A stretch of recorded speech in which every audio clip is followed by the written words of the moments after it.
Food trip na naman kung saan saan. Pares, gusto kong magpare, samahan niyo ko.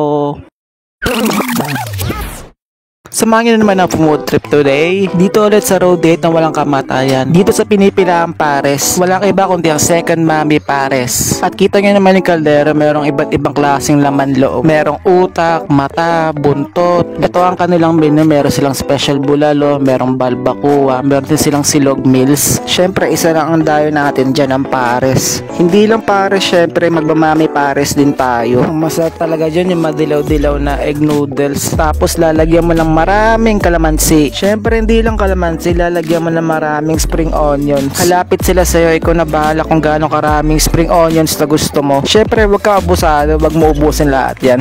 Syempre pag Pares, di mawawala ang kanin dyan. At yung mga pampalasa nila na chili garlic oil. At pag nakatimpla ka na, unahin mo na yung Pares. Yung laman loob, hindi ko matukoy kung anong laman loob, halos halo-halo na eh. Yung lasa niya, lasang Pares. Pero yung lasa niya may pagkapapaitan. Yung pagkakain ko, doon ko na natukoy ko anong laman loob. May laman, puro taba, tapos may konting utak. At syempre, papartneran mo na sa kanin yan. Masarap din yung kanin nila, may pagka java rice. May pagka, hindi na ako nagtaka kung bakit pinipilahan to kasi merong iba't ibang klaseng laman loob. Hindi lang puro taba. Medyo may pagka greasy side, pero okay na rin. Damihan mo na lang ng spring onions. Next naman natin try ang Mami Pares nila. Dito ako na-excite kasi hindi ko maalala yung huling kain ko ng Mami Pares. Yung lasa, masarap. Syempre, ganun pa rin yung Mami Pares eh. Pero yung egg noodles nila, hindi siya ganun kalambot na yun ang perfect para sa akin kasi kailangan mong nguyain para may enjoy mo yung bawat kain mo na noodles, hindi yung madali lunukin. Para ako nagluluto ng pancit canton, ayoko na siya ng malambot. At dahil may kanin pa, syempre pagkasamahin natin lahat yan. Carbs on carbs, tapos heart attack, tapos high blood, talagang perfect lahat. Good luck talaga sa next vlog. Pares pa.